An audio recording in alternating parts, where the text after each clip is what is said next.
Hi, I'm Alexa Towersey and welcome to the Lorna Jane Active Living Program. I'm going to be your strength trainer this month. Cannot wait.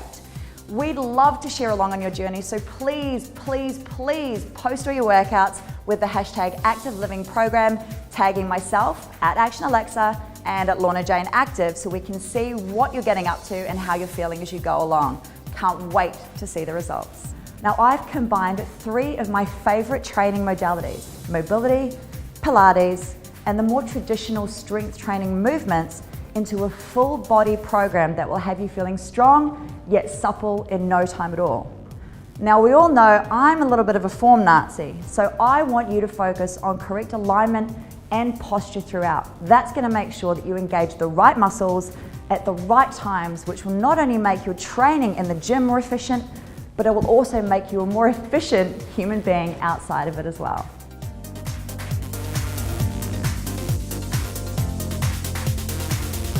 This is a Pilates-based movement, and what I want you to think about throughout is keeping the brace through the spine. So drawing the belly button to the spine, thinking flat and wide through the abdominals. Hands behind the head rests in the hands. You're going to chest lift up, so you're resting on your shoulder blades. This will automatically mean that when you bring your legs up, your spine is supported. From here, draw the belly button in, and you're just going to drop the heel towards the ground. Lower abs are engaged and should be doing most of the work. We're going to do 20 reps in total, remembering that your leg only goes as low as you can keep your back supported on the ground.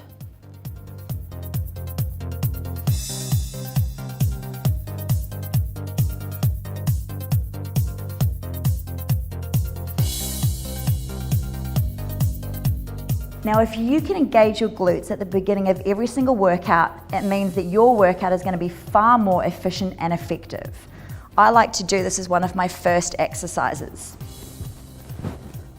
From here, line the heels up with your sit bone.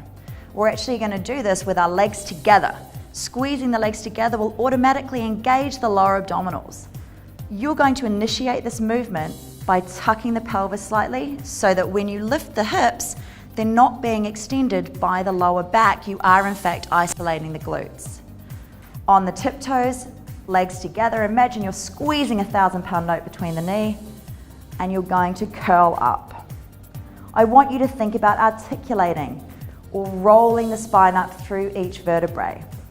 We're going to do 20 glute bridges, and then on the 20th one, you will hold at the top, and from here, we do a knee drop. The pelvis shouldn't move.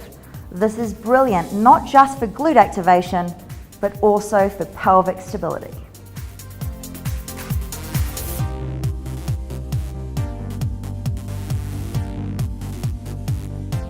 Now, we do a lot of flexion in everyday life. We're always working the front of our bodies.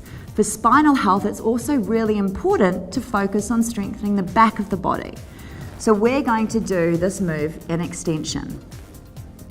From here, I want you to think about curling just the upper back up so you're resting on your bottom rib. The glutes are tight, supporting the lower back. From here, you're going to be in a W position. And then all that's going to happen is you're going to slide the arms out in front of you and then pull the elbows in towards each other. This is amazing, not just for strengthening the back, but also for strengthening and stabilizing through the shoulder girdle. It's a lot harder than it looks.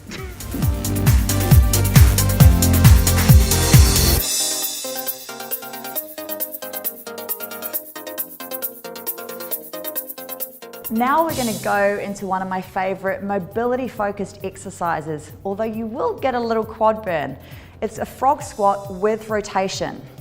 Essentially what happens is we come down into the bottom position of your squat. What you're looking for here is the weight on the heels, the hip, knee, second toe in alignment throughout the movement. At the bottom here, you want your spine to be in a straight line. We don't want to have collapsed at the bottom. This movement is brilliant for reinforcing the correct position of the squat. From here, we turn one way, getting a big opening through the chest and the shoulders. We turn the other way, also opening through the upper back. And then we push the butt up nice and high, dropping the head so we get a full neural stretch all the way through the back and the hamstrings.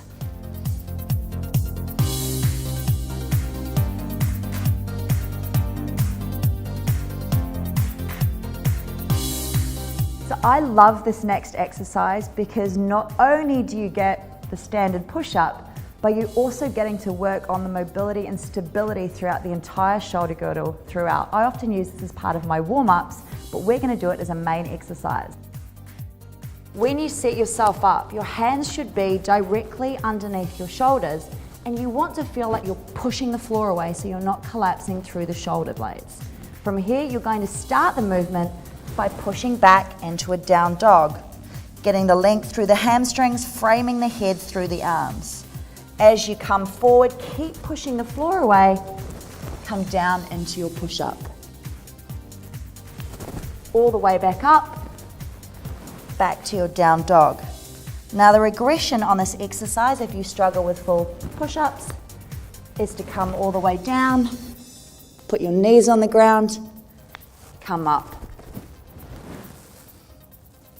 So that's forward, and even put your knees on the ground there.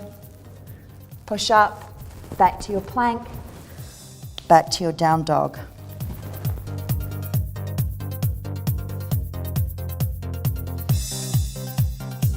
Now that your body's all warmed up, we're going to go into one of my favorite single leg exercises, the Cossack squat. So this is a lateral movement which we don't do a lot of in everyday life, so it's really important to include this. You're going to set your feet up nice and wide, looking for the alignment, hip, knee, second toe, all the way over to one side. This is brilliant for strengthening the glutes and the hamstrings of the bent leg, while also lengthening the adductors of the other leg. You also get a brilliant stretch as part of your mobility component for the ankle, which will translate through into your performance in any other squat movement that you do. We're going to do 12 one leg and 12 the other. With any single leg or single arm movement, I always suggest starting on the weaker side first, because if you fail, you can do the same number of reps on the other side and even things up.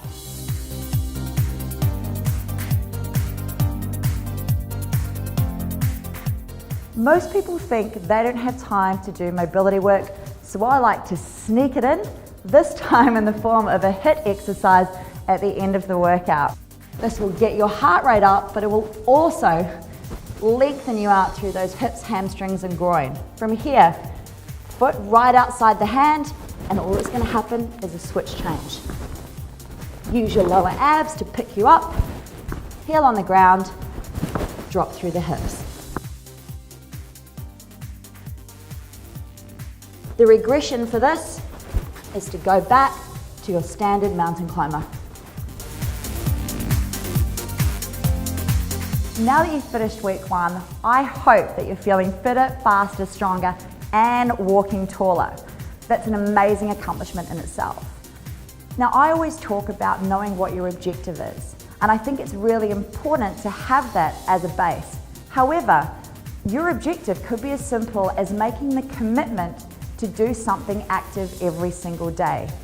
Whether it's the active living program, whether it's going for a walk, whether it's doing a mobility workout in the comfort of your own living room, make that commitment to invest in yourself.